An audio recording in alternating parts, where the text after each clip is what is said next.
غادي نحضروا مع بعض بليغات بالزنجلان اللي حضرت منهم جوج شكيلات على شكل بليغات وبابيون بواحد الطريقه اللي هي سهله وبسيطه، وكيجيو في المذاق رائعين بزاف بزاف، مقرمشين لذاذ وما فيهمش مكونات اللي هي كثيره. يعني ممكن انكم في ساعه واحده توجدوا هاد البليغات ديالكم هادو. بالنسبه للبنات اللي ما عندهمش مع التشباك ولا اللي ما عندهمش الوقت باش يوجدوا الشباكيات، شد لهم شويه الوقت، انا حضرت لكم هاد البليغات هادو اللي غادي يعجبوكم بزاف بزاف.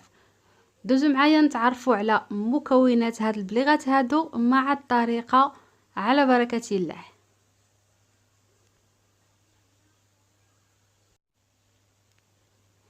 وبالنسبه للمكونات هنايا البنات، انايا درت 600 غرام ديال الفورس اولا الفرينه. انا هنايا البنات بالنسبه